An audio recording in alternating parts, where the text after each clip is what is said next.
Então, né, como eu ia falando, sejam todos bem-vindos à nossa quarta aula, né, de ensaio de material. Prosseguindo, né, com o assunto sobre metalografia, né, que é o nosso foco. Vamos fazer um apanhado do que a gente viu ontem. Prometi ontem para vocês algumas imagens e tal de alguns instrumentos de laboratório. Em função do que nós vamos falar hoje, eu trouxe ali os tutoriais, né, que estão disponibilizados, né, como públicos ali na internet, inclusive os dois de máquina, né, de laboratório, que seriam as de corte, né, e também as de polimento, estão lá no site do fabricante, né, de um dos fabricantes que trabalham com isso.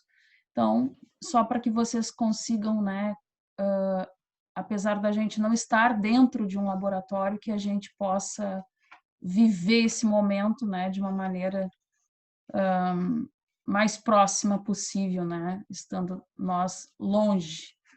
Bom, então, retomando, né, o nosso assunto de ontem, quem é que lembra o que falávamos ontem? Nossa aula hoje, né, continua aí a preparação dos corpos de prova. O que falamos ontem? Quem lembra? Corte transversal. Isso. Então, ontem, né, enquanto... Octagonal, acho que é. Isso. Octagonal. Nós sabíamos, né, já de conversarmos aí nesses encontros, que o nosso objetivo é ter um corpo de prova. Esse corpo de prova seria aquele detalhe, né, aquele fragmento do nosso todo que seria representativo para que nós pudéssemos ter uma análise, né, e uma conclusão sobre determinado aspecto, né, de evento ocorrido lá em alguma peça, em alguma estrutura, enfim. Então, lembram lá que nós falávamos que nós tínhamos 4 objetivos, né, na elaboração do corpo de prova. Quem lembra os 4 objetivos? Que nós tínhamos que cumprir para que nós pudéssemos ter um corpo de prova e um ensaio metalográfico, seria melhor dizendo. Seria a etapa de preparação. A primeira localização. Isso. A primeira localização, preparação, segundo e terceiro ataque. Terceiro ataque. E, por fim, a revelação, né, o nosso resultado. Todos, então, cientes disso. Nós tínhamos até, vou mostrar aqui novamente para vocês, né, um pequeno, né, roteiro, né, que eu havia colocado. Então, a localização, né, que nem o Rogério falou, preparação, ataque e, por fim, a interpretação. Isso faz parte, né, do nosso, das nossas etapas aí para que nós consigamos ter uma conclusão, né, a respeito de um ensaio metalográfico. Bom, então, ontem nós vimos 2 fases, não era isso? Quem lembra? Nós vimos a primeira etapa, né, que seria lá a localização, né? Eu procuro e não acho. Bom, lembram que nós tínhamos lá a primeira etapa, que seria localizar, né? Fazer o seccionamento da nossa peça em 2 tipos de corte, longitudinais e transversais. Vimos lá que quando cortávamos a nossa peça, nós tínhamos a capacidade de compreender alguns aspectos dentro de um determinado corte e outros em outro corte. Bom, vimos também a importância, né, de que nós tivéssemos o cuidado lá com este corte. Por quê? Porque uma vez, né, equivocado o nosso modo de cortar, que hoje nós vamos ainda ver melhor, né, com respeito aos discos, né, apropriados para tal fim, nós poderíamos, então, colocar em xeque a nossa análise por ter, né, um corte ali no momento, no local que nós não gostaríamos. Depois, na parte de preparação, novamente, nós tínhamos mais 2 etapas a cumprir dentro do contexto preparação do corpo de prova. Quem lembra quais são os 2 momentos ali a serem seguidos?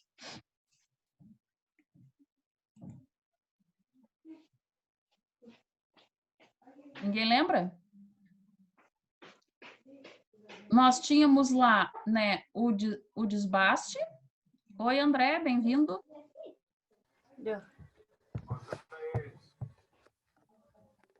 Nós tínhamos 2 momentos, né, para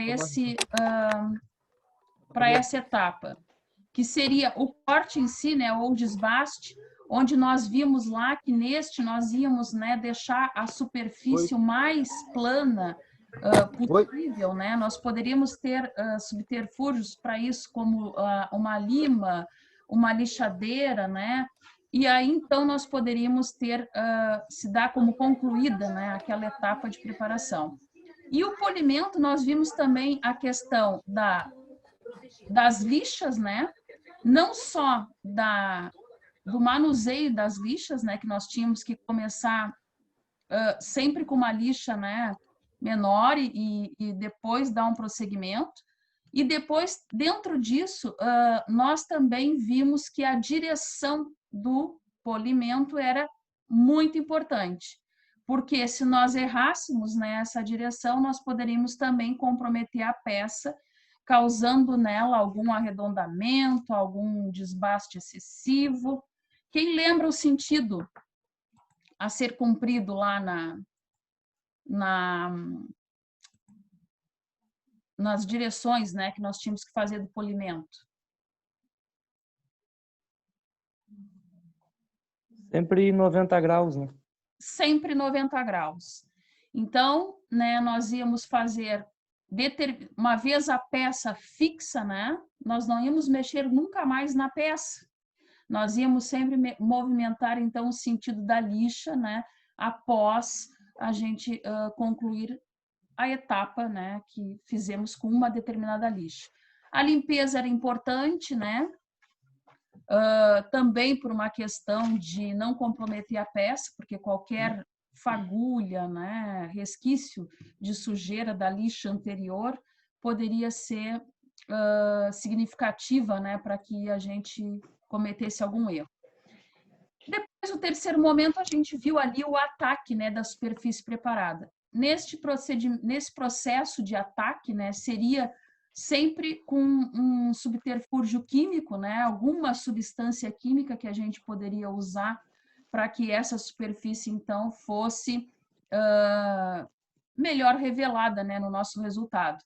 Então, dentro desses 3 processos, nós tínhamos o método de submersão, que nós até discutimos na última aula, colocar dentro de que recipiente, né?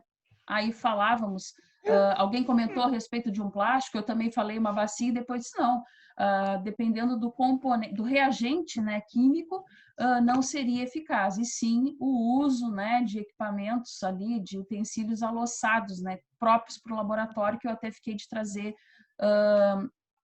fotos, né, para que vocês tivessem conhecimento. Bom, depois nós tínhamos ali como ataque da superfície também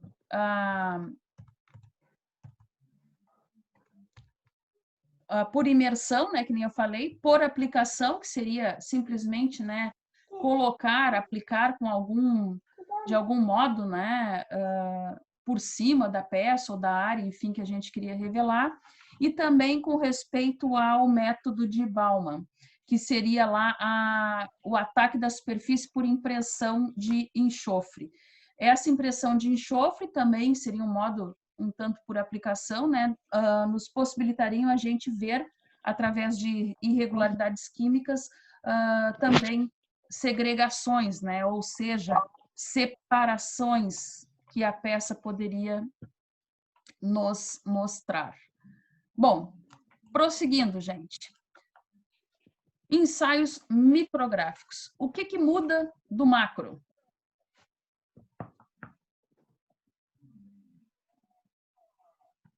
Acho que é um ensaio mais específico, né? É uma análise mais profunda do material. Isso. Parece, né, já exaustivo a gente falar, dentro do contexto que a gente vem conversando, a gente vê que o ensaio macrográfico, né, no entanto, que eu mencionei diversas vezes para vocês que ele pode ser feito até dentro da oficina, de certo modo, né, porque ele é aquele que nos possibilita uma análise, né, preliminar da peça ou do corpo de prova em si, a olho nu, né? Ou então, com alguma ampliação que é admissível quantas vezes? Quem lembra? Uma ampliação com lupa, por exemplo, de quantas vezes? Até 50 vezes era. Até 50 vezes. Então, até 50 vezes ainda poderíamos, né, considerar esse ensaio como sendo ainda macrográfico, mesmo que com subterfúgio ali de ampliação, né? Porque isso é importante dizer porque parece que tudo que vamos ampliar, né, estaria condicionado ao ensaio micro, e não funciona bem deste modo, né? No entanto, um dos vídeos que eu tenho proposto aí depois para mostrar para vocês até mostra, né, corpos de prova maiores, equivalentes a um ensaio, né, macro. E estes ensaios que vamos começar a... Opa! Foi uma interferência. Esses ensaios, né, micrográficos que vamos começar a estudar agora, eu perguntava, né, há pouco, que diferença tem? Não é só a questão, né, do microscópio, né, que vai nos ajudar depois a fazer uma revelação dele, mas toda a questão de uma peça, né, de menos espessa, vamos dizer, né, mais esbelta, uma peça um tanto mais delicada, que nos faça, então, que nos remeta, vamos dizer assim, a um processo de embutimento. Ou seja, o que eu quero dizer com isso? Daqui a pouco, o meu corpo de prova, vamos supor, né, o exemplo lá que eu dou sempre da caneta, né, que fosse esse eixo, ele já não é mais, ele é um fragmento, né, deste eixo, fazendo com que, então, fique algo muito pequeno, até mesmo para fazer a questão do polimento e outras etapas ali de preparação, que, com algo bem pequeno, seria inapropriado, impossível, né, da gente fazer.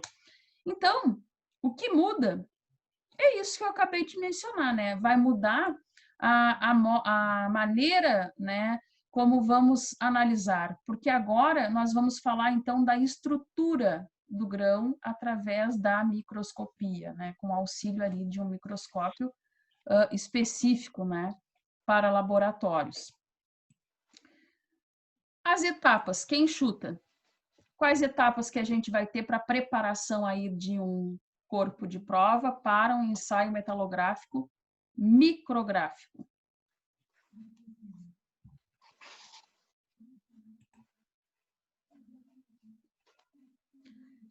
Estão enxergando bem o slide aí? Contendo as etapas de preparação? Sim? Sim, né? Eu tô. Pois é. O que mudou?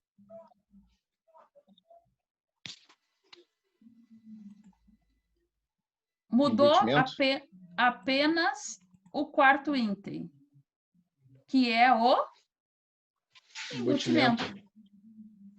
O restante não é familiar para vocês, gente? Acredito que sim, né? Então, o que nós vamos precisar para obter um corpo de prova para um ensaio micrográfico? Primeiro, nós vamos ter que selecionar uma amostra. Já fazíamos isso antes? Sim, né? Então, vamos definir qual é a nossa amostra. Vamos escolher a localização, né, a qual nós vamos estudar. Que etapa é essa? Aquela primeira do ensaio macrográfico, não era? Nós não escolhíamos um ponto, nós não fazíamos um corte e depois, então, íamos para o seccionamento em si, que nos remetia à etapa 2 do ensaio macrográfico, né? Que seria o desbaste, o polimento, lembram disso? Me ajudem. Era isso, né? Sim. Sim. E depois disso, então, nós vamos ter uma outra etapa que seria o embutimento, que eu venho falando já aí desde os primeiros momentos aqui com vocês, que nós vamos finalmente, né, ver o que a gente requer para que isso aconteça. E a identificação, né? Que também já falávamos lá no outro tipo de ensaio. Vamos ter um corpo de prova? 1, 2, vamos identificá-lo, porque afinal de contas, né, a gente precisa saber do que está se tratando. E essa identificação não é simplesmente, esse é o corpo de prova número 1. Não. É uma identificação que eu quero dizer completa, né? Dizermos o que nós estamos buscando, né, naquele fragmento de peça, naquele corpo, qual o nosso objetivo, né? Contra a prova do quê. Então, tudo isso nós vamos correlacionar ali na questão da identificação.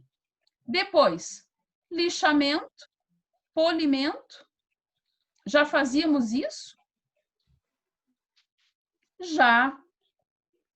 Só que aqui eu estou me referindo, porque como eu tenho um corpo de prova embutido, eu vou ter 2 vezes, né, a questão de lixamento e polimento. Então, depois disso eu vou conseguir fazer um ataque, né? O que é o ataque? Aqueles 3 princípios que a gente acabou de lembrar ali da aula anterior, né?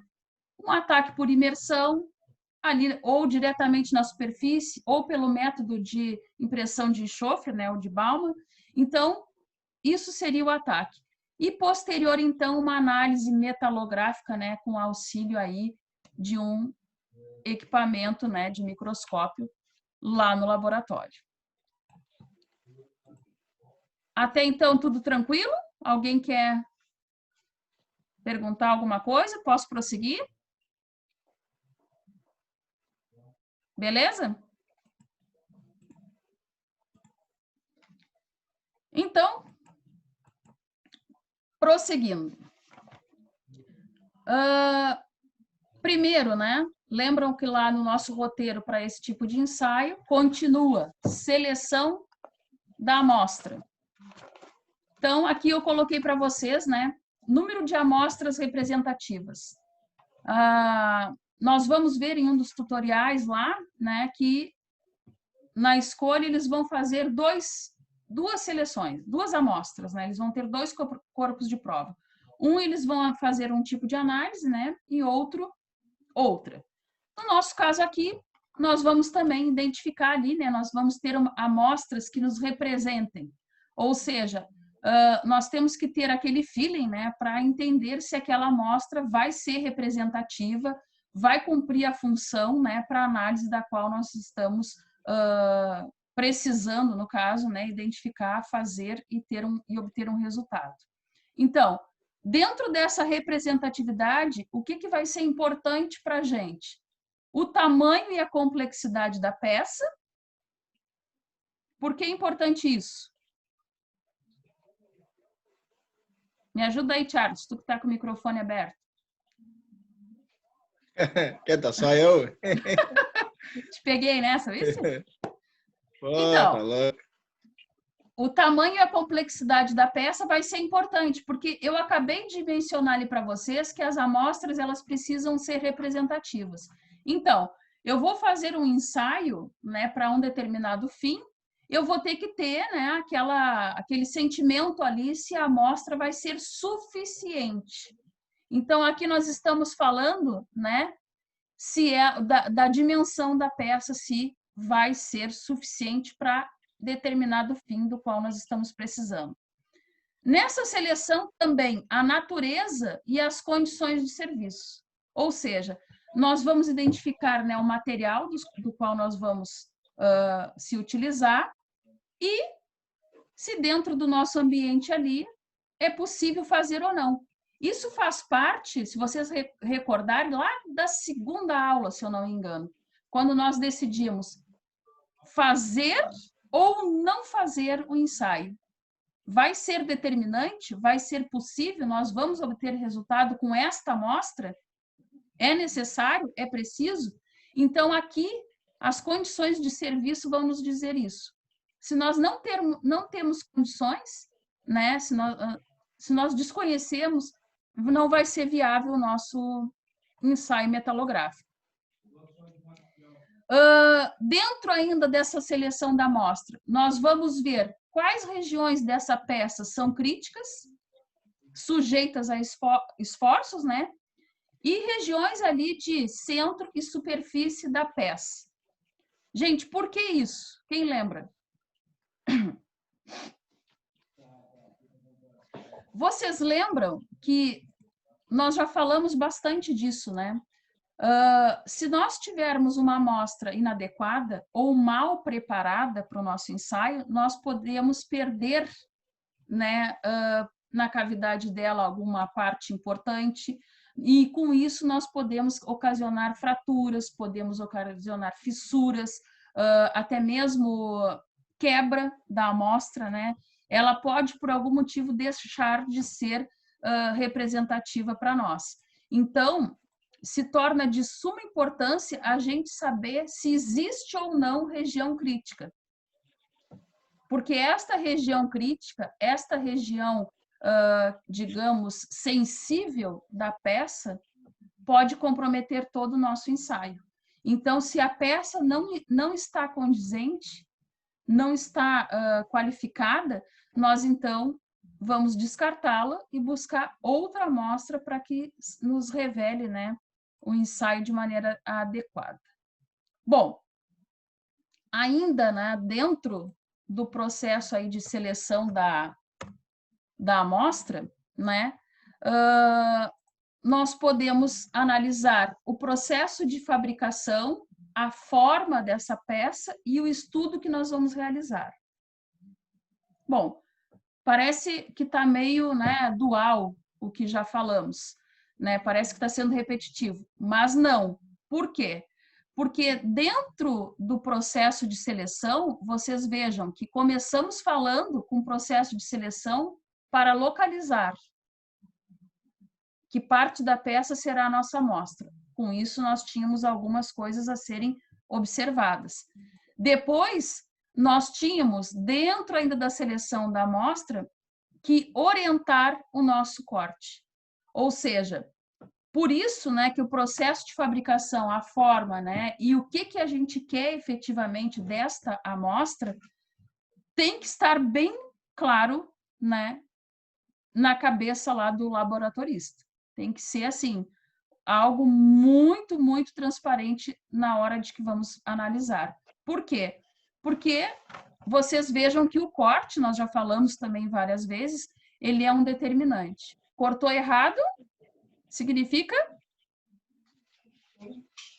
descarte, não é isso? Então, sabermos se a peça foi fundida, forjada, né? Enfim, vai nos determinar o tipo de corte que nós vamos fazer e também, né, o que nós vamos obter daquela posição ali que nós estamos, então, indo para fazer o seccionamento. Então, chegamos nele, que seria efetivar, né, o corte da peça, seccionar a peça. O que mudou do outro ensaio? Nada. Mudou alguma coisa? Continua Só cortando. acrescentou, hein? Só adicionou 4 ali no embutimento. Né? Sim, mas eu digo aqui, nesta etapa de preparação deste corpo de prova para ensaio micro, mudou o quê? Absolutamente nada. A etapa 2 continua sendo o seccionamento da peça e continua sendo cortá-la em 2 sentidos, transversal e longitudinal. Vamos lá, naquela retomada chata, mas necessária. Longitudinal. Qual o sentido da peça? A peça, o corte é na horizontal, né? Isso, no sentido normal a peça. Transversal é no sentido contrário da peça. No sentido ortogonal à peça. Ficou claro, então, né, para nós? Posso prosseguir? Já estou, né, na verdade, prosseguindo, vocês viram? Então, novamente, gente, não sei se está ruim de enxergar a letra, a cor.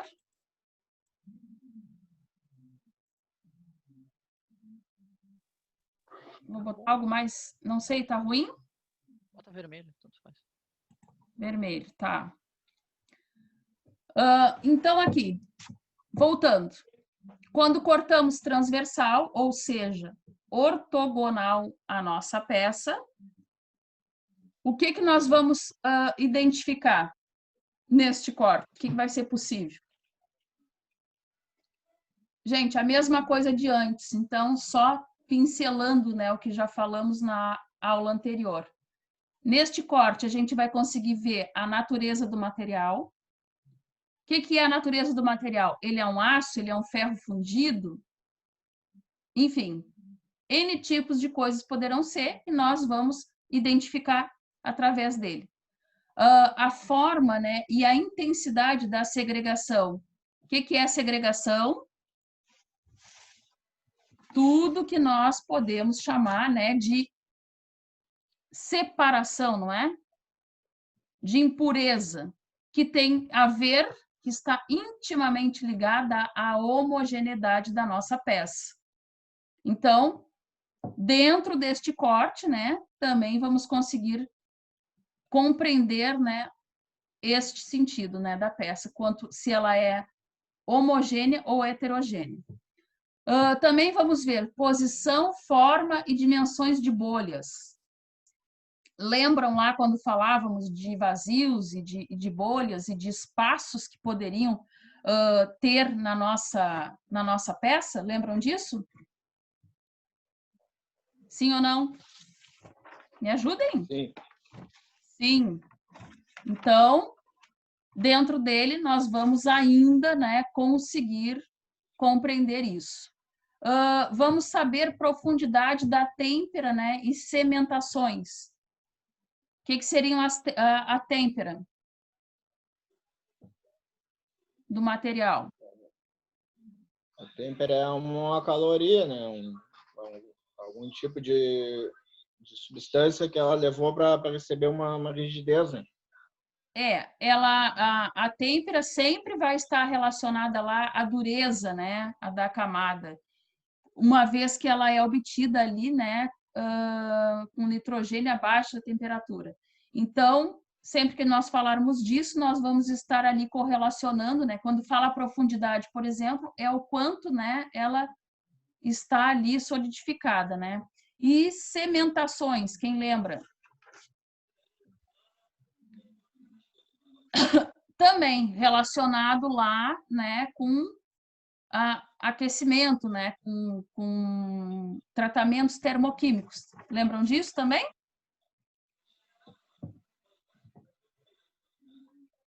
Sim ou não? Me ajudem? Sim, né? Sim. Sim. Bom, prosseguindo então, né, no nosso lembrete, porque é igual, né, o que nós já estudamos, podemos ver o corte no outro sentido, que seria longitudinal, que está no sentido normal a peça, não é isso?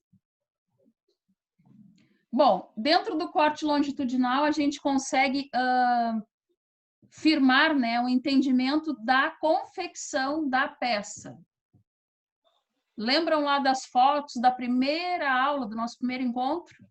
Tinha lá fotos de espadas, né, chinesas, lembram disso? Lá mostrava direitinho, né, um corte longitudinal, onde a gente podia ver o processo de forjamento. Estão lembrados? Já citamos também numa dessas outras aulas anteriores. Então, dentro desse processo, por ser um corte no sentido normal, a gente consegue ver, né, se a peça teve aí um forjamento ou foi fundida, né? O que seria fundição?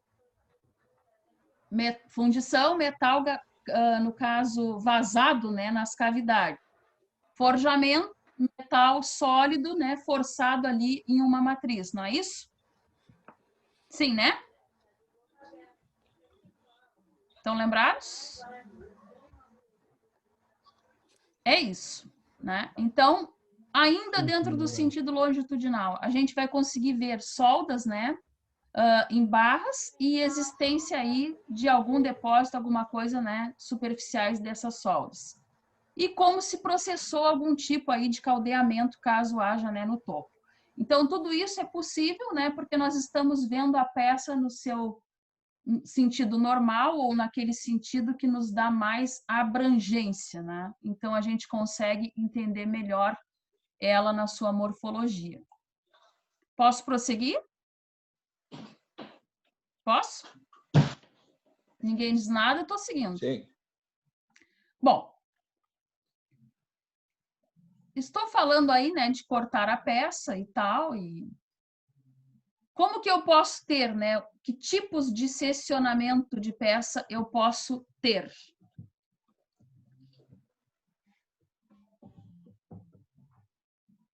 O que está aqui, concordam comigo? A minha peça pode quebrar por fratura? Sim. Sim, sim. Porque analisem comigo, eu posso muito bem, né, ter um fragmento ali de uma peça, né? Pode ser essa aqui. Eu consigo identificar que ela fez um dia parte de uma caneta, né? Essa tampinha. E ela pode ser muito bem meu corpo de prova.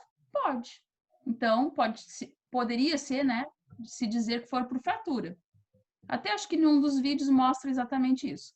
Então, assim, pode ser com tesoura?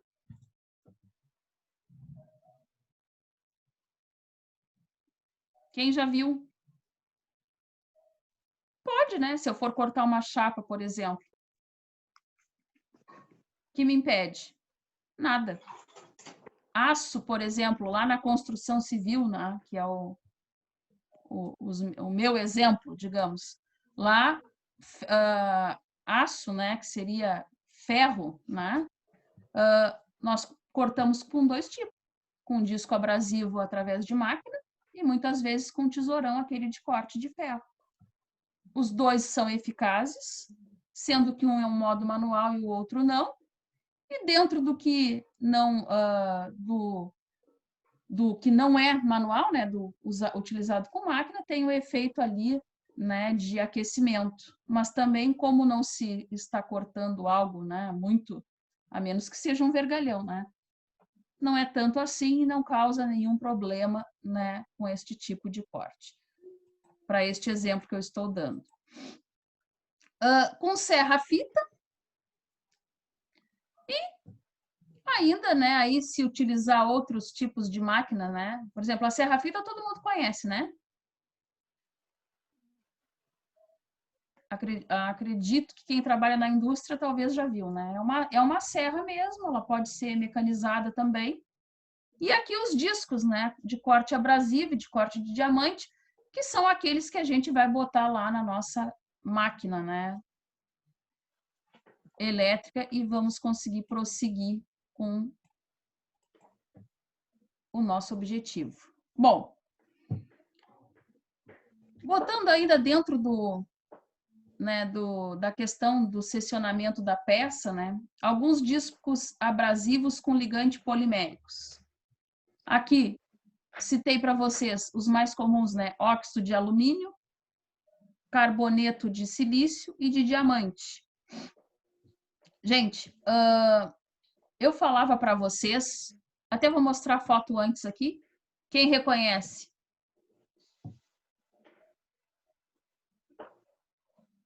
Né? Sim, sim, disco de corte normal da esmerilhadeira. Exatamente, exatamente. Então, assim, ó, eu falava para vocês na última aula que o nosso corte, né, da peça, que nós tínhamos também que ter a preocupação com o resfriamento. Nós até chegamos a comentar, né, algumas máquinas já vêm com aquela mangueirinha, né, a qual tu introduz água e a gente consegue fazer um corte, né, resfriado para que aquela peça não fique comprometida.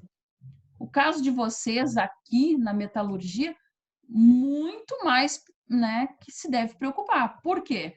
porque a gente sabe que metal ele é, né, condutor lá na origem, não é isso? Então, ele fica mais aquecido do que alguns outros materiais. Por que eu botei ali alguns tipos de disco? Né? Tem 3 exemplos ali. Eu posso usar um único disco e pronto para tudo? Não. Não. Cada Por quê? processo é um disco. Cada processo é um disco. Isso.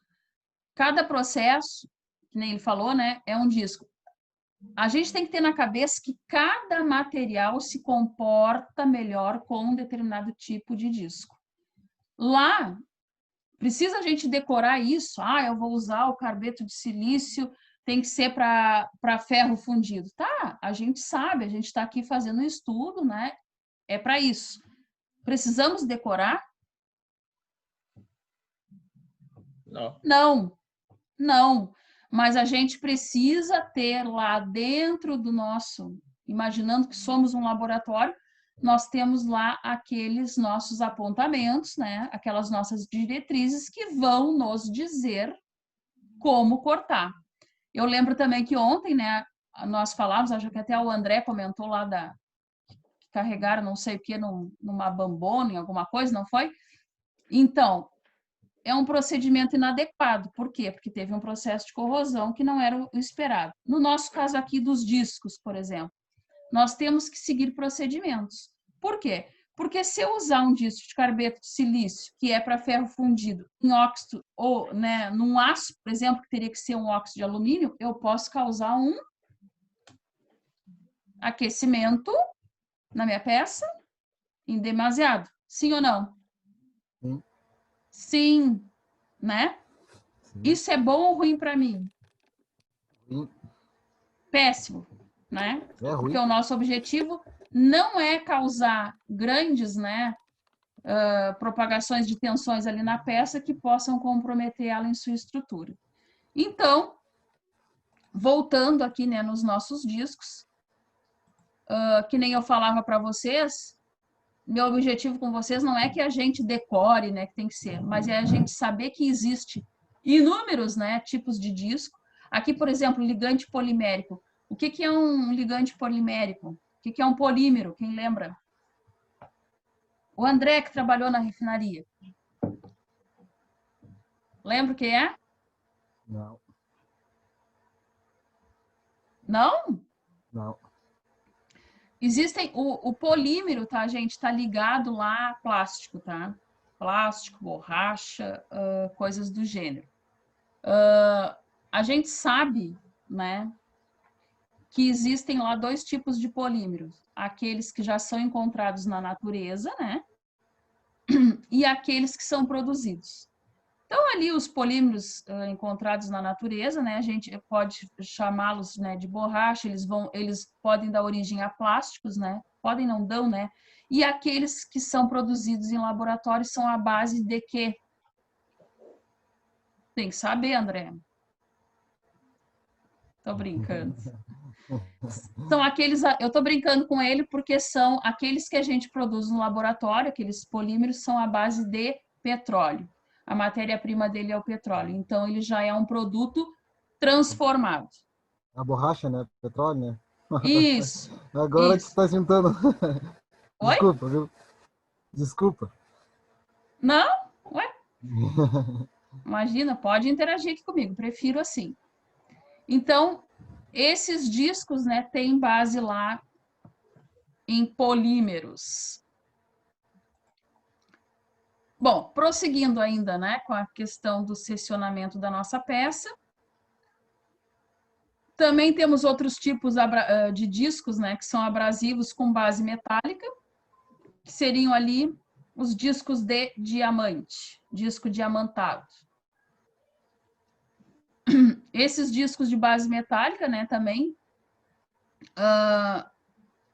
todos eu acho que já viram, né? Sim? Até tem um aqui em casa, aqui, que eu tenho uma serra circular. Sim. Tu tem um aí? Tem. Esse aí mais é para corte de cerâmica, né? De cerâmica. Eu estava só Parede, esperando que tijolo, alguém lajota. observasse a vidia. Isso. Ó, Vídeo, a gente faz até riscador com vídeo, a bits. isso. Gente, esses tipos de disco aqui, tá? Diferente dos anteriores, da foto anterior, eles são mais utilizados para corte de cerâmica. Ou seja, aqui só tem uma foto, né, com diferentes bitolas, né, que vai desde ali a menorzinha, né, que seria 4,2 polegadas, que é para aquelas máquinas, maquitinhas ou esmerilhadelinhas bem pequenininhas, né, e até as maiores. Esses discos, no caso, se vocês forem lá na ferragem, vocês poderão achar eles vazados aqui na ponta. Quem já viu eles? Ele tem tipo, ele é dentado. Esse aí é para corte de tijolo, né? Isso. Então, assim, ó, por quê? Por exemplo, se eu for cortar um mármore, um granito, é um tipo de disco metálico diamantado. Se eu for cortar um tijolo, que nem o colega falou, é outro. E assim por diante. O que determina esta borda do disco? O material que eu vou utilizar, né? No qual eu vou utilizar ele para cortar. Por exemplo, lá discos, né, de corte de madeira, ele é dentado também na ponta. Quem já viu? Eu tenho Mas esse aqui em também casa. tem vídeo, né? Oi? Mas também tem vídeo. Sim, só que o que eu queria falar, o de corte de madeira, aquele dentado dele, ele tem uma diferença do disco que lá a gente corta o tijolo, por exemplo. O corte do tijolo, se vocês forem ver a cavidade dele, é simplesmente cortadinho assim. O de madeira, ele tem uma certa angulatura naquele dentado que ele tem. Por vários que dentes. isso? O de tijolo ele tem um rasgo reto e tem tipo uma meia-lua. Isso, Tipo isso. E o de madeira não. Por O de quê? madeira ele é no caso em grau, né? Em grau, ele tem uma angulatura. Mas o que eu quero que vocês atentem? Não vai ser o caso de vocês, né, que vão trabalhar com mecânica, mas a gente precisa saber as diferenças. Por exemplo, é uma É o questão sentido do corte, né? A rotação dele conforme o sentido do corte. Isso. A madeira tu tem que usar ela contra. E o tijolo é de cima para baixo.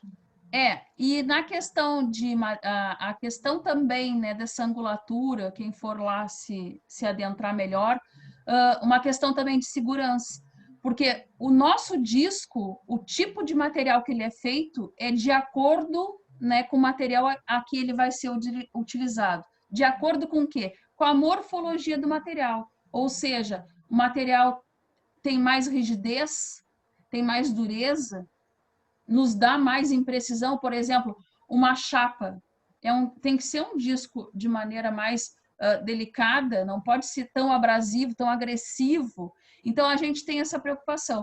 No caso de madeira, por exemplo, né, que hoje em dia já está até proibido por lei, né, por uma questão de segurança do trabalho, aquelas máquinas grandes, não sei quem é que já viu, aquelas serras de bancada antigas que tinham, né? Com um disco imenso, ele tem 42... Oi?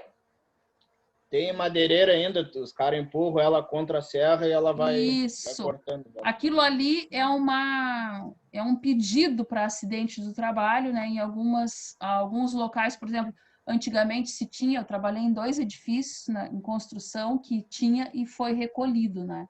Quando o Ministério do Trabalho chegou, proibiu o uso, porque está proibido por uma questão de segurança, aquilo não traz segurança, porque não tem onde prender a madeira. Então, esse disco de madeira, ele é dentado justamente que se ele quebrar, né, der qualquer coisa na máquina ali, aquilo ali serve de proteção para o usuário. Bom, feito esse gancho, vamos prosseguir. Então, aqui, ó, dentro da questão ali de seccionamento, né, eu botei umas fotos aqui, que seria ali algum tipo de cortadeira, né, por abrasão, para que a gente pudesse ter um conhecimento, né, do que seria. Eu vou mostrar agora 2 videozinhos para que vocês possam ver. Antes disso, né, para a gente ir lá nos dois tutoriaizinhos. Defeitos que a gente pode ter do corte. Quebra, aquecimento, desgaste, rebarbas e amostras mal fixadas. Eu tentei simplificar ali, né, botar tipo um resumo, né, para que vocês estivessem no roteiro.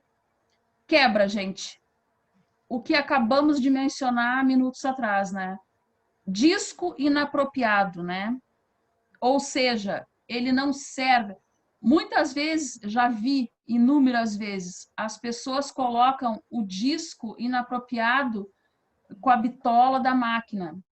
A máquina, sei lá, ela é uma máquina grande com disco. Gente, não façam isso. Ele é projetado, se ele é 4,2 polegadas, tem que ser usado na máquina apropriada para isso. Por quê? Porque ele vai... Desculpa, eu não entendi, Charles. O RPM é diferente, né? Ele aguenta um certo tipo de RPM pelo diâmetro dele. Aí se tu botar em outro, adaptar, ele não vai resistir.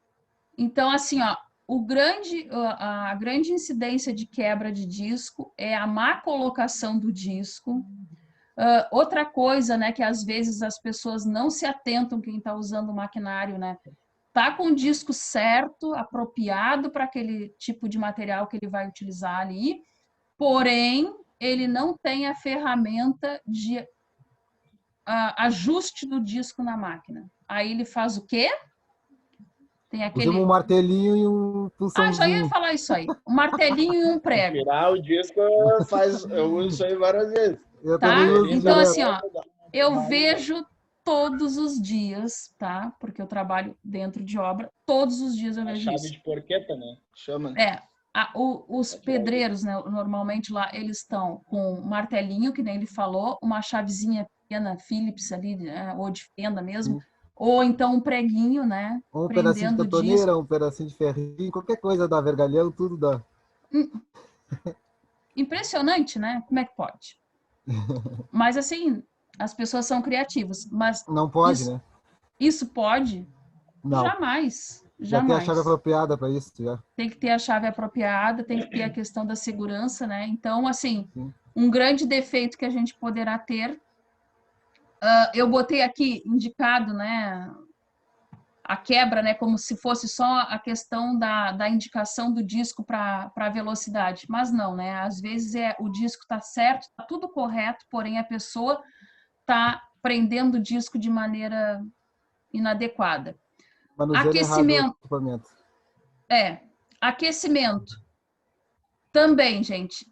Às vezes pode se dar aí por dois motivos, se alguém recordar de outro, pode citar, mas os principais, né? O que vai dar aquecimento ali na nossa peça e no nosso disco? A inadequação do disco. Se nós estamos usando um disco que é para cortar tijolo, cortando mármore, é possível? Pode até ser, mas não é apropriado, isso vai nos dar um aquecimento maior e pode ser que dê alguma avaria. E falta de refrigeração.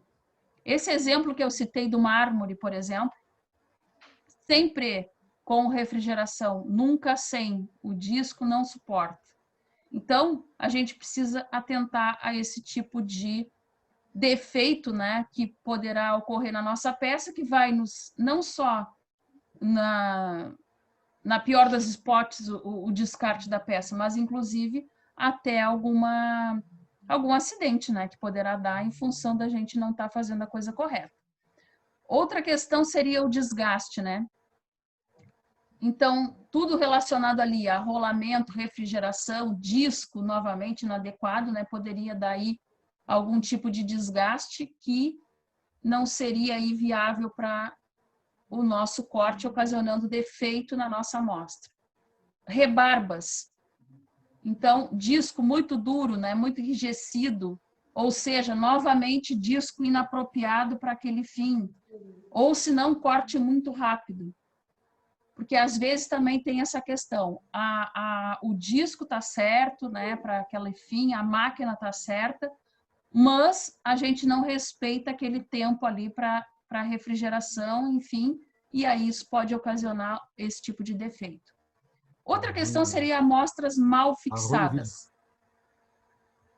Lembra que eu falava lá do polimento, que nós íamos fixar a amostra, só íamos mudar a lixa no sentido longitudinal ou ortogonal? A mesma coisa. O teu... Não escutei.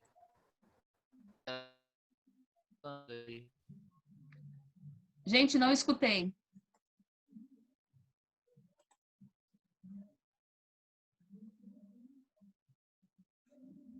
Estão me escutando? Voltamos? Conseguem me escutar agora? Agora sim. Sim, agora sim. Caiu a minha conexão, achei que eu ia perder a videoconferência, mas voltou. Ainda bem.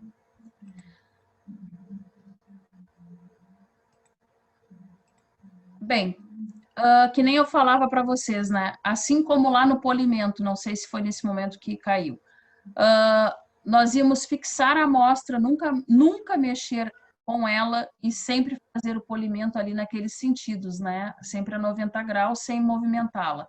A mesma coisa aqui.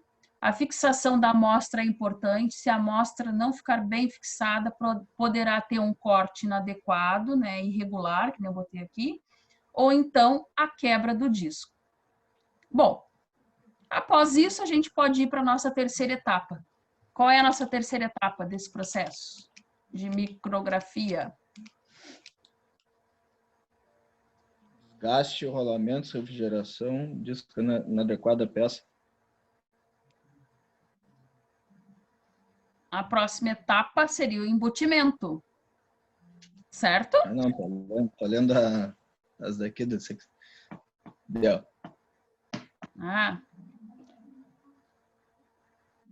Vamos estudar o embutimento. Mas antes, eu queria ver aqui com vocês para... Deixa me ver. Um link para vocês verem os tipos de máquinas que eu prometi.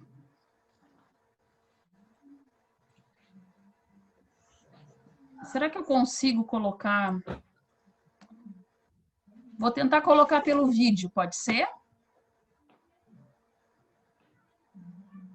Sim. Vou tentar. O primeiro, esses dois primeiros são bem rápidos, tá? A base aí de 2 minutos e pouco. Vou colocar aqui para que a gente consiga... Então, nesse que vocês estão assistindo aí, vocês estão vendo um tipo de cortadora metalográfica.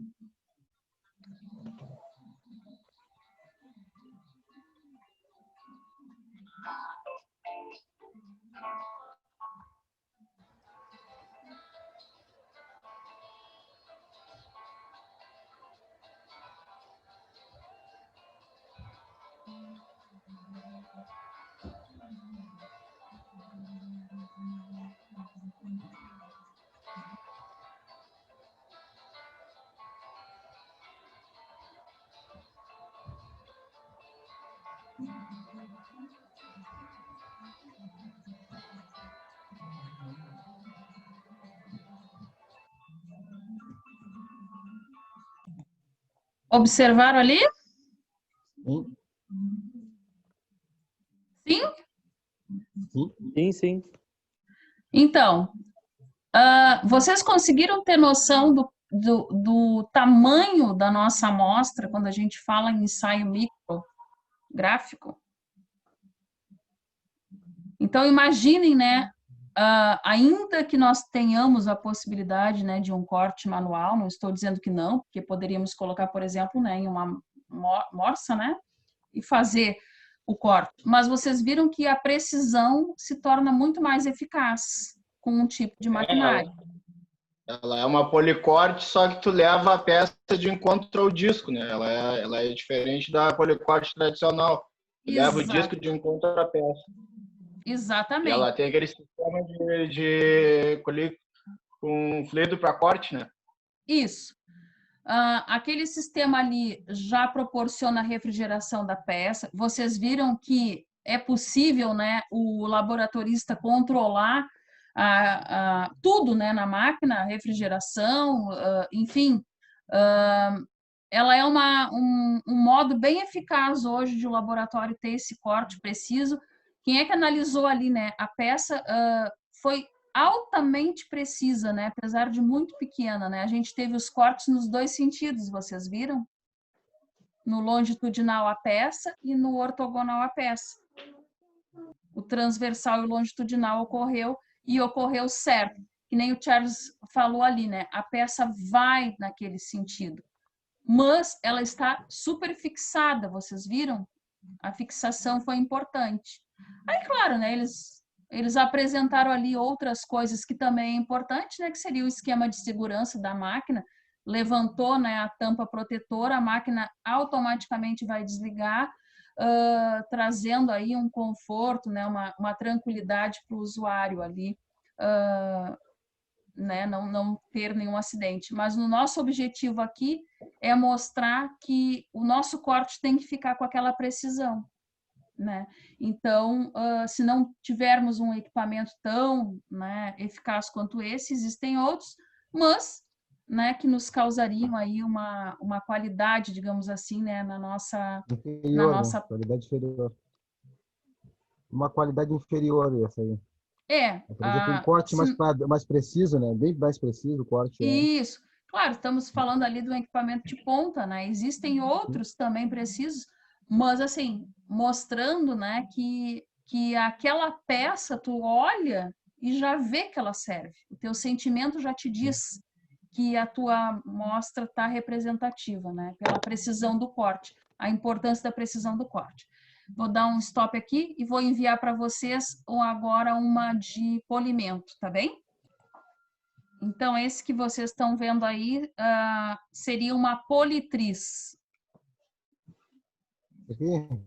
Olha a diversidade de politrizes que podem ter de acordo com a velocidade. Ligar o microfone aqui para não ficar o barulho.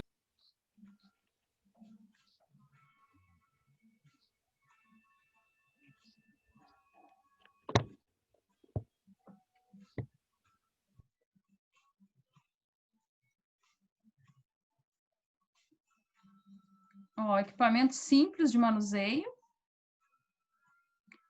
Ele só não está mostrando ali no vídeo, né, como que a peça fica. No caso, nós seguraríamos a peça embutida, né, no corpo de prova.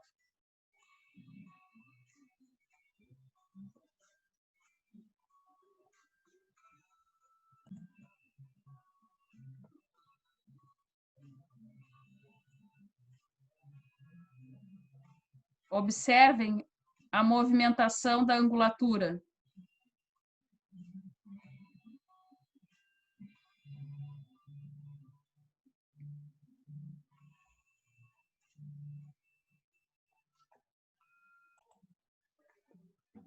Observaram ali?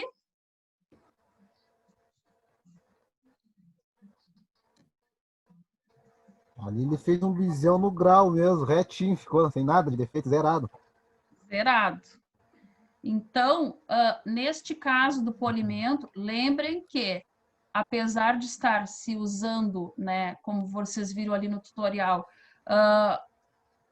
uma máquina, né, que faz o polimento, e não é aquele manual de qual nós falávamos anteriormente. Claro, o objetivo dele ali foi mostrar o funcionamento da máquina e não o ensaio em si. Mas cabe nós lembrar aqui que nós temos que obedecer à angulatura. Ou seja, vamos pegar a peça, vamos colocar em cima da máquina. Ela vai polir em um sentido. Depois, o que nós vamos fazer com a peça? Mudar a angulatura, que ela fique ortogonal ao sentido de antes. Vocês viram que aquela ali também tem um processo de resfriamento? Não foi mostrado. Mas deu de ver ali mesmo. Mas dá de ver.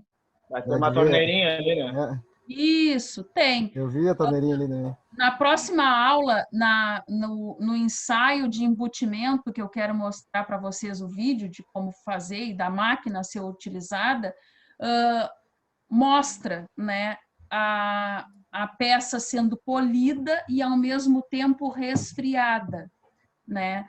Então, nesta, dá de ver que existe. E dá de ver também, em seguida que inicia ali o tutorial, que eu frisei para vocês, estão vendo que tem diversas velocidades.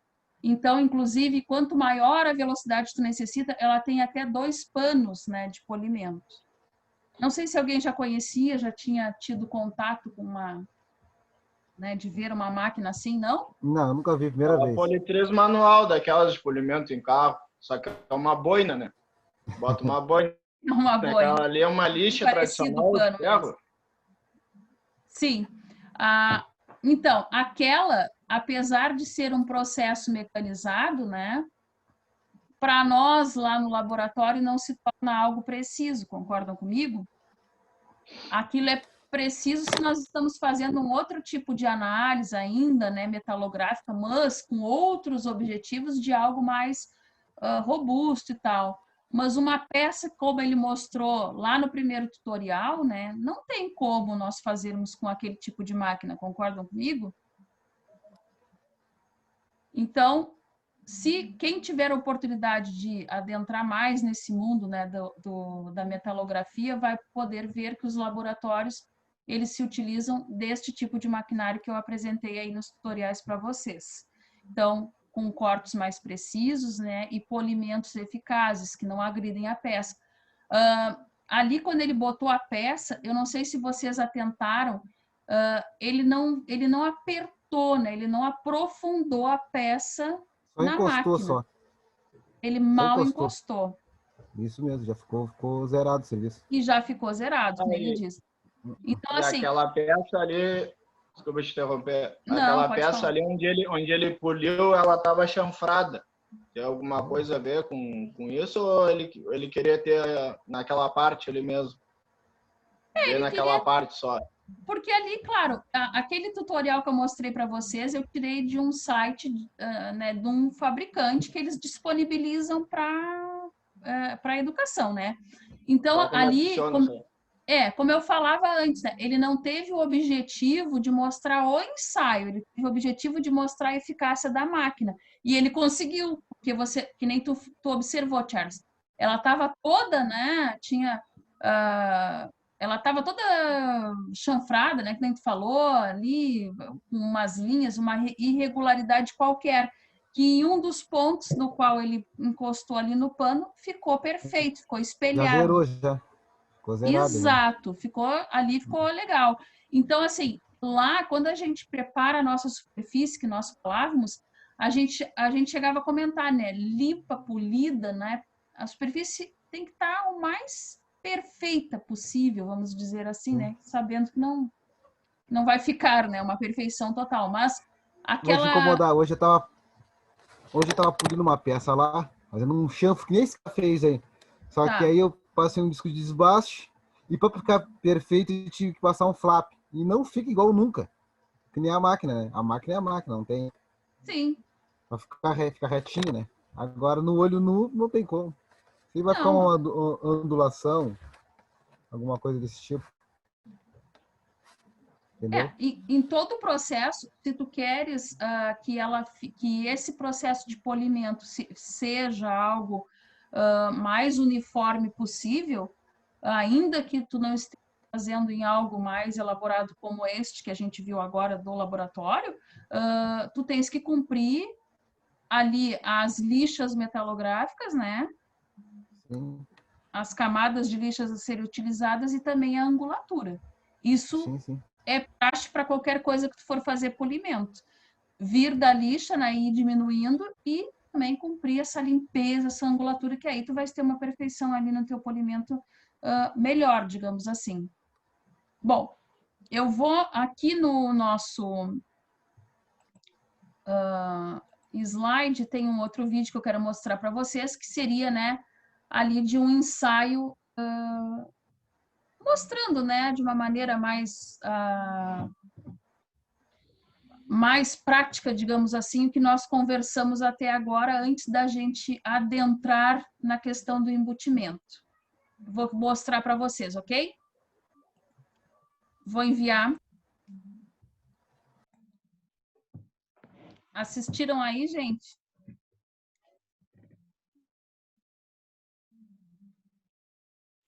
Todos assistiram? Aqui sim. Sim. Sim? Então, esse vídeo, né, nos mostrou ali já até a questão do embutimento, que agora nós vamos ver. Ele mostrou a parte prática, né, rápida ali de como foi, agora nós vamos ver alguns requisitos para a questão do embutimento. Mas, o que nós conseguimos analisar no vídeo? Primeiro, por onde ele começou? Qual etapa? Pegou um corpo de prova. Pegou uma amostra. Uma amostra. O corpo de prova ele obteve quando? Primeiro ele selecionou, né, a amostra. Isso. Ele selecionou a amostra. O corpo Ele de colocou... prova, Pode falar, Tiago, de novo? ele pode ser obtido na própria oficina, né? Isso. Pega um corpo de prova. Isso. Porque o nosso corpo de prova ficou concluído no momento que ele fez o embutimento. Tá? Que neste vídeo, o objetivo dele era mostrar uma maneira mais ampla, né, das etapas que nós vamos ter até chegar na revelação, né, que ele não mostrou no vídeo ali. Mas ele citou aquilo que eu venho falando para vocês. A realização de uma boa análise vai se dar mediante nós prepararmos bem o nosso corpo de prova. Então, ele teve todo um cuidado. Ele primeiro selecionou, que nem o Rogério falou, né? E depois ele foi para uma máquina, onde ele efetuou o corte, não foi isso? Ele selecionou uma amostra geral, lá da oficina, né? Ele foi para a máquina, ele fez um seccionamento, que seria a nossa primeira parte lá, né? Ele cortou a amostra, né? Dali, ele conseguiu, então, obter um corpo de prova em si, né? Da qual ele foi para uma outra máquina para fazer o embutimento. Colocou, naquele caso, baquelite. Vocês viram que aquela amostra de metal, ela ficou dentro de algo muito parecido com o slide, né, que eu trouxe para vocês, que eu botei a foto aqui, não foi? Lembram? Aquela amostra dele ficou parecido com algo assim, né? Sim. Sim. Então, ali, ele começou, então, todo um processo. Vejam que ele foi lá para a máquina, né, para fazer lá o lixamento, né, que seria parte ainda daquela primeira etapa, né, de preparação. Ele trocou as lixas, de acordo com o que eu falava para vocês, né? Reduzindo o grão da lixa. Foi isso que ele fez, não foi? Ele iniciou em qual lixa? Na 400, se não me engano. Não, ele terminou na 400. Isso. Ele iniciou, se eu não estou enganada, na 120, não foi isso? Na 100, 120. Depois ele foi... Quanto menor o número, mais grossa é a lixa, né? Quanto menor a numeração, mais grossa é a lixa, né? Isso mesmo, é ao contrário. Todos estão ligados? Sim. Do porquê que ele iniciou na 120 e foi para 400? Se eu tinha dito para vocês que tem que diminuir, né, o grão da lixa, porque a nomenclatura de lixas lá se dá dessa maneira. Mas dentro desse processo de lixamento e polimento, o que de mais importante ele fez, além de fazer correto, claro, a troca das lixas e o resfriamento, tudo ali? O que foi primordial que ele fez na amostra antes de iniciar a lixar?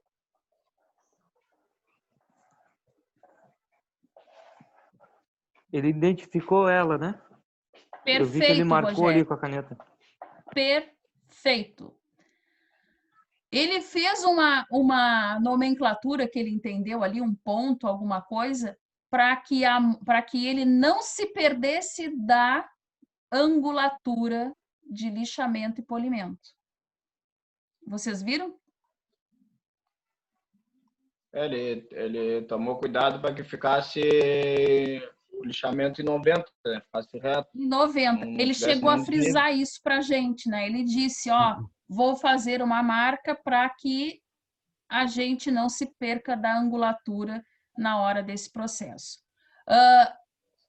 Ele colocou o resfriamento na máquina ali. Em que momento esse resfriamento entra?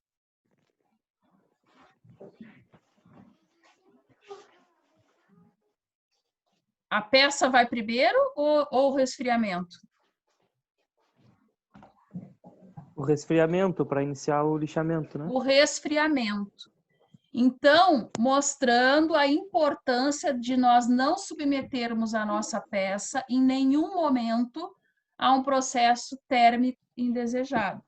Então, ele Tanto é que ligou... ele não usou luva, né? Não. Tanto é que ele frisou que não precisava usar luva porque não tinha problema de aquecimento a peça. Né? Exato. Ele já usou, Exato. já usou água. Gente, eu já trabalhei em laboratório. Eu não curto a ideia de que alguém fale, não precisa equipamento de segurança para fazer isso. Ali não tinha problema de aquecimento na peça, provavelmente não ia ocorrer queimaduras, enfim, né? Mas aquela peça foi submetida a algum tipo de reação química, concordam? Foi colocada em um baquelite, prensada, embutida, né? Então, assim, na minha concepção, né, não criticando, até porque o vídeo é um vídeo educativo, né? Mas, assim, o procedimento de segurança, né, não só da nossa amostra, mas nossa, do usuário, né, em si, tem que ser mantido. Então, ele frisou que não havia necessidade, tudo bem. Depois ele frisou a necessidade da luva lá adiante. Em que momento? Quando ele submeteu a amostra... Usar o reagente químico. O reagente químico no algodão. Isso. Ele colocou lá. Ele falou ali num pratinho. Vocês lembram a palavra que ele usou? Vamos colocar a nossa peça num pratinho, não foi isso que ele disse? Uma louça, no caso, né? A amostra. Ele colocou ali o reagente num pratinho. Ele falou esse termo justamente para nos chamar a atenção do quê? Que o nosso reagente não... Não usar nenhum recipiente inadequado, né? Inadequado. Tem que ser um recipiente de vidro ou...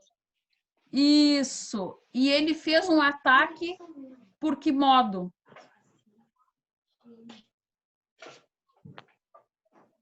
O ataque químico. Sim, ele fez um ataque químico, mas a gente tem 3 tipos de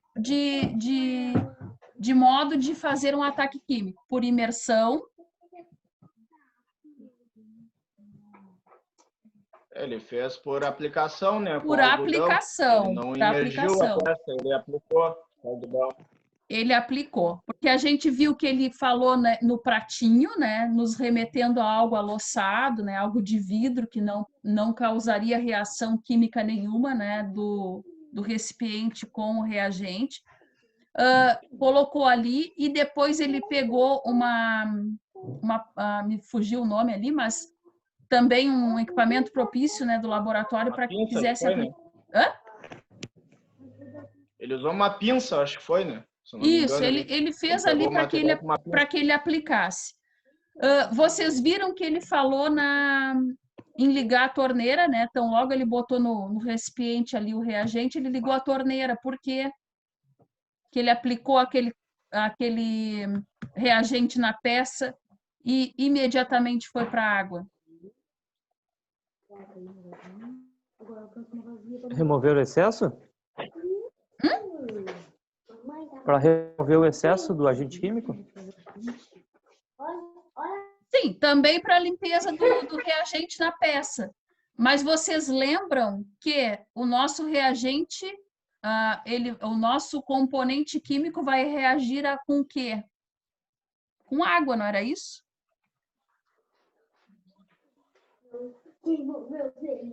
Lembram da aula passada?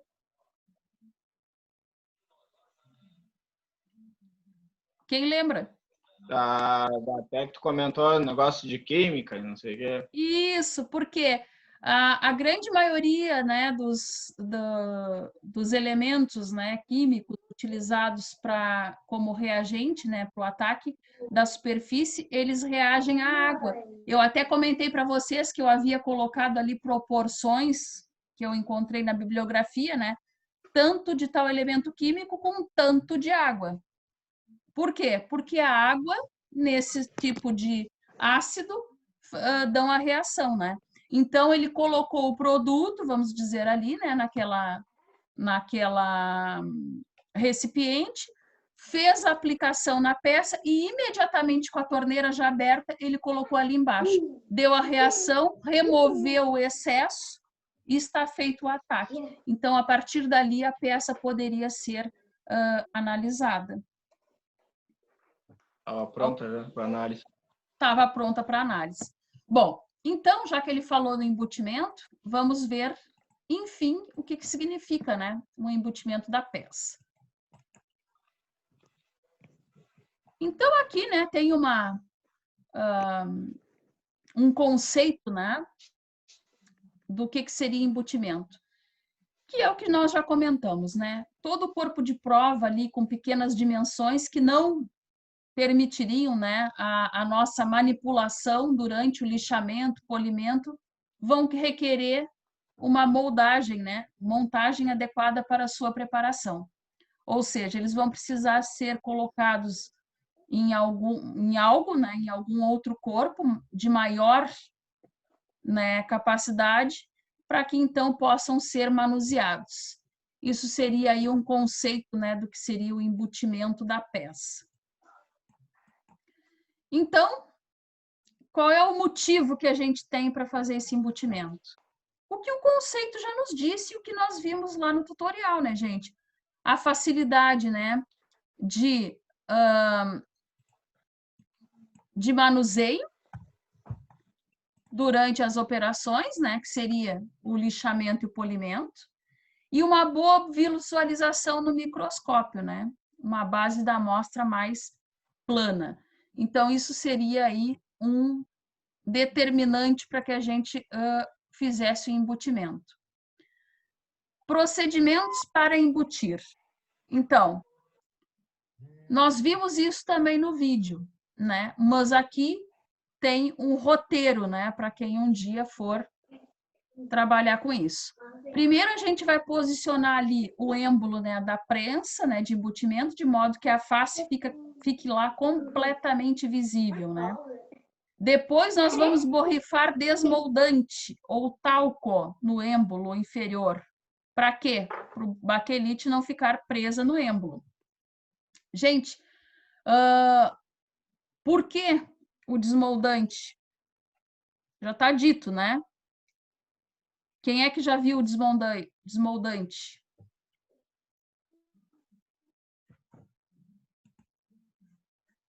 A gente quer que fique algo preso, tanto no êmbolo quanto em alguma parte do corpo de prova que possa comprometer a nossa peça? Não. Lá, voltando, né, os exemplos mais gritantes, digamos assim, para mim, né, aquela da construção civil, quando nós montamos a forma de uma laje, botamos as madeiras, não sei se alguém já viu esse processo, a gente pega o desmoldante e passa na madeira. Se não temos o desmoldante, antes de concretar, a gente faz o quê? Encharca a madeira com água. Para quê? Para quando remover aquela forma, nós consigamos ter a superfície plana, né? Uma laje perfeita, com uma visão ali, né? Não daquela brita, né? Que fica aparecendo e tal. Então, isso tem um significado também aqui para nós dentro do laboratório. Posso esquecer do desmoldante? Jamais. Se eu esquecer do desmoldante, vai ocorrer, né, da baquelite ficar presa em um ponto que a gente não queira e, por consequência, a perda da nossa amostra. Depois, vamos colocar a amostra com a face que se quer analisar para baixo, em contato com o êmbolo. Vamos baixar o êmbolo. Vamos colocar a resina, né, que seria o baquelite, 3 a 5 medidas, de 10 a 30 gramas. Gente, vocês... o vídeo não foi tão, né, categórico ali no procedimento ali do embutimento, porque a visão dele era mostrar de uma maneira ampla, né, a preparação mais abrangente, não simplesmente um processo só. Mas uma coisa que ele falou também foi manter a temperatura, não sei se vocês lembram. Quem lembra do vídeo lá?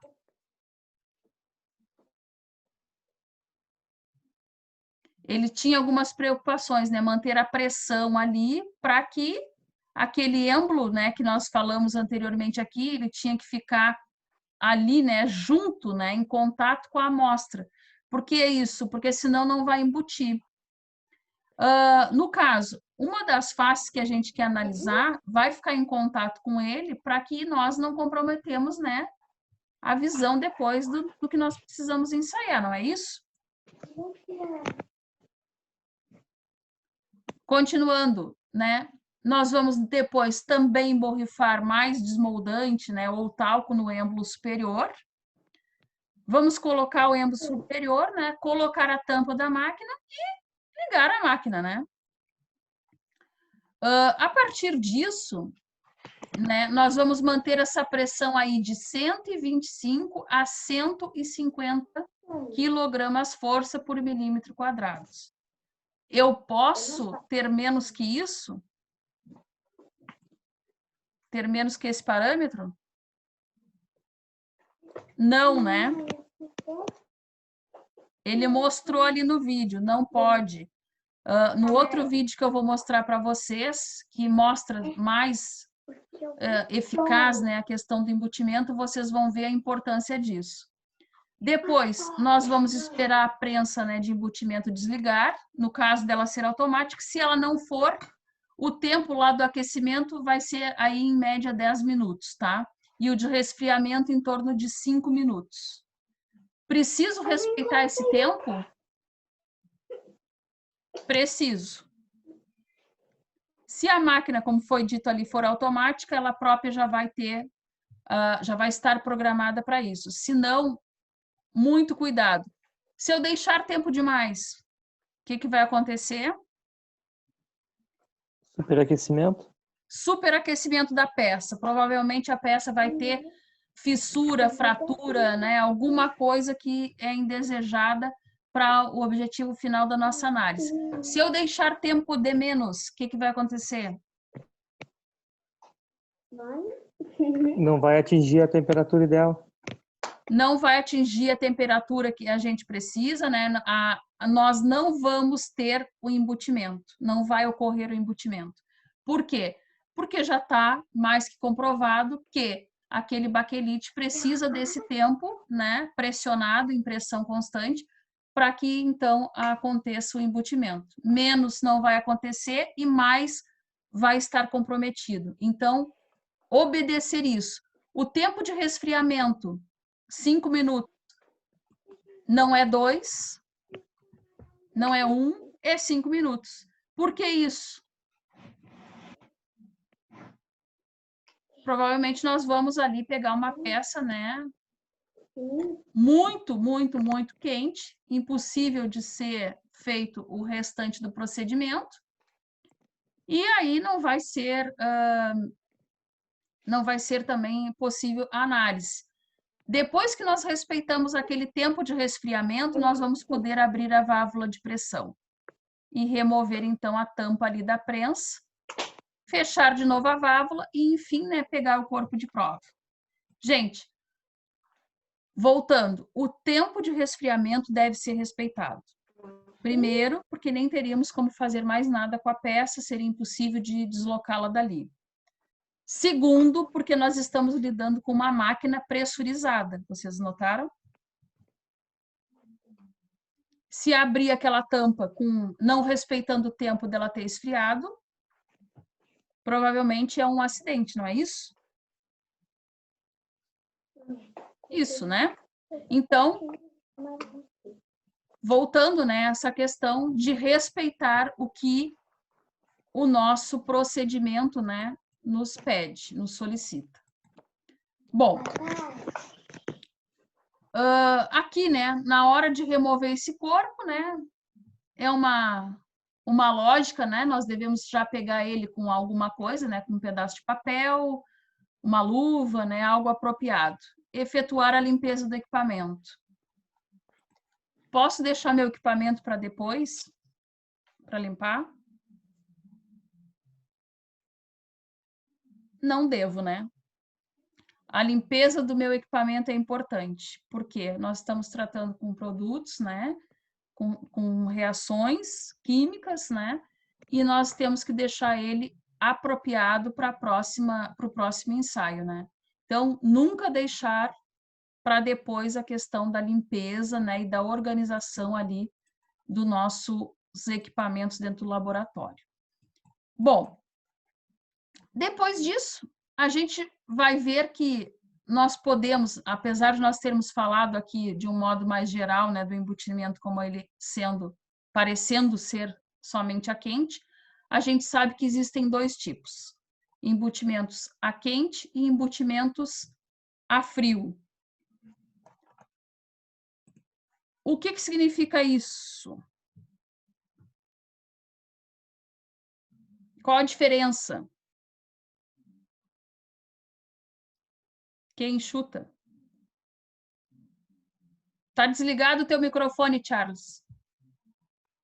Desculpa. Embutimento a quente, eu acho que ele expande a peça onde tu vai embutir o corpo com caloria, né? E coloca, espera resfriar e ela volta à espessura normal. E por pressão como ele mostrou ali, é frio. Ah, isso. No caso, né, são dois processos distintos. No embutimento a quente, nós vamos usar o quê? Nós já vimos no vídeo. A composição do corpo de prova se dá basicamente por baquelite. No embutimento a frio, nós temos uma vasta quantidades aí de resinas, né, de componentes, né, AB que a gente chama, né, vulgarmente, que são componentes que, se misturados, são resinosos e aí eles causam, então, um embutimento, né, sem necessidade de colocação de temperatura. O próprio reação do componente já faz, já é aglomerante, né, suficiente para deixar aquele corpo de prova embutido. Então, com base nisso, né, depois, amanhã a gente vai continuar, já são 10:50, né? Nós vamos estudar mais a fundo a questão do embutimento a frio e depois do a quente. Ok? Vou fazer aqui a chamada.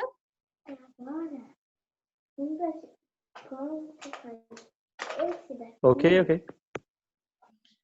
Vamos ver, o André tá aí, né? Meio atrasadinho, cheguei. Mas chegou. O Emerson, não Cheguei. vi. Não, né? Felipe, não. Ismael, não. O Jean também não, né? O Luciano também não.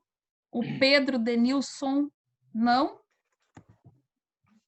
O Rafael, não também. O Rogério está. Sim. O Charles também. E o Vitor também.